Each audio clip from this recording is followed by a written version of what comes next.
আপনারা কি জানতেন একদম জোকা মেট্রো স্টেশন থেকে 10 থেকে 15 মিনিটের দূরত্বে, তাও কিনা আবার একদম অন ডিএইচ রোডে একটা হিডেন জেম রয়েছে, বিদেশের বাংলোর মতো আছে। আমি এটাই দেখাতে নিয়ে এসেছি আজকে আপনাদেরকে।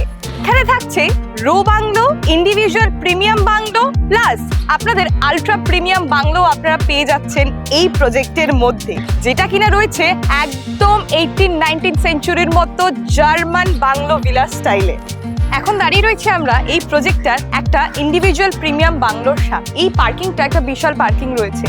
এখানে মোটামুটি 2টো 4 হুইলার রাখার মতো একটা পার্কিং রয়েছে। সাথে যদি আপনার হাউস হেল্প বা ড্রাইভাররা থাকছে, তো তাদের জন্য এখানে সার্ভেন্ট হাউসের মতো একটা জায়গা করা থাকছে। এছাড়া এখানে পাশে থাকছে সাইড ইয়ার্ড, এবং সাইড ইয়ার্ড থেকে ব্যাকইয়ার্ড লনও অ্যাক্সেস করার জায়গাটা থাকছে। এটা থাকছে এই বাংলোটার স্টেপ আপ এরিয়া। সামনেই দেখতে পাচ্ছেন সুন্দর এখানে একটা সিট আউট এরিয়াও থাকছে। এখন দেখিয়ে দিচ্ছি আপনাদেরকে বাংলোটার এই সুন্দর ভিউটা লিভিং ডাইনিং এ। কত বড় সাইজের একটা অ্যাস্থেটিক এবং ইনস্টাগ্রামেবল এবং ফটোজেনিক একটা লুক দিচ্ছে এই বাংলোটার লিভিং ডাইনিংটা। এখানে থাকছে চারটে ওপেন বড় উইন্ডো, থাকছে প্রিমিয়াম লুকের একটা কিচেন উইথ কোয়ার্টজ ফিনিশিং, এবং এখানে একটা সুন্দর স্পেশিয়াস আলো বাতাস খেলছে একটা বড় সুন্দর জানলা। এটা থাকছে ফার্স্ট ফ্লোরের একদম ফার্স্ট বেডরুম, যেটা এতটা স্পেশিয়াস থাকছে। সাথে কিন্তু ক্রস ভেন্টিলেশনের জন্য 2টো উইন্ডো পেয়ে যাচ্ছেন, সাথে attached washroom with anti slip tiles and premium fittings. এখন চলে এসেছি ফার্স্ট ফ্লোরের লিভিং এরিয়াটা। দেখুন যথেষ্ট বড় সাইজের লিভিং এরিয়া থাকছে।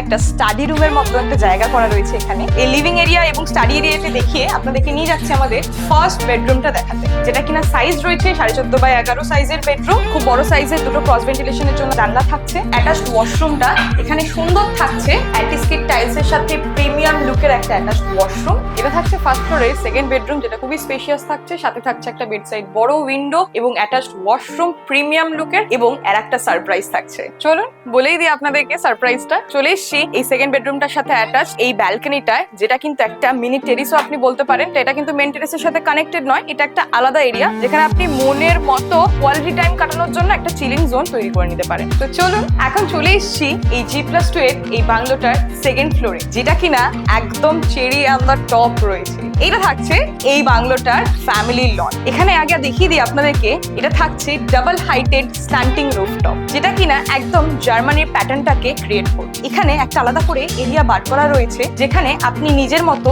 একটা ওয়ার্ক এরিয়াও বানাতে পারেন, একটা স্টাডি এরিয়াও বানাতে পারেন, পূজা এরিয়াও বানাতে পারেন, আবার একটা বারও ক্রিয়েট করতে পারেন। এতটা সুন্দর জায়গা করা রয়েছে এই জায়গায়। এবং এখন নিয়ে চলে যাবো আপনাদেরকে একটা সুন্দর জায়গা দেখাতে। এইখানে থাকছে আর একটা ওপেন টেরিস। এখানে অ্যান্টি হিটিং টাইলস থাকছে। বিকেলে বসে 2 কাপ চা হাতে নিয়ে খুব সুন্দর ভিউ এনজয় করা যাবে। এখন নিয়ে চলে এসেছি আপনাদেরকে এই টেরেসটার সাথে একটা ইন্ডিভিজুয়াল প্লাঞ্জ পুল দেখা, এবং এখানে পেয়ে যাচ্ছেন আপনি সাথে একটা প্যান্ট্রি এরিয়া, সাথে থাকছে একটা সুন্দর ওয়াশরুম। এছাড়া এই প্রজেক্টটাতে একটা ক্লাব হাউসও আছে, যে ক্লাবটার নাম কিন্তু বায়ার। একটা ক্যাফে পেয়ে যাচ্ছেন এদের অল মডার্ন অ্যামিনিটিজ এর মধ্যে, যে ক্যাফেটার নাম হচ্ছে কিন্তু ব্রো হাউস ক্যাফে। সাথেই পেয়ে যাচ্ছেন ক্রিকেট নেট, মাল্টিপারপাস কোর্ট এবং ইনডোর গেমস এর সাথে অল মডার্ন অ্যামিনিটিজ ক্লাব হাউস সহকারে। তাই দেরি না করে আজই কল করুন আমাদেরকে এই প্রজেক্টে সাইট ভিজিট বুক করতে, এবং নিজের ড্রিম হাউসের চাবি তুলে নিন এই প্রজেক্টে।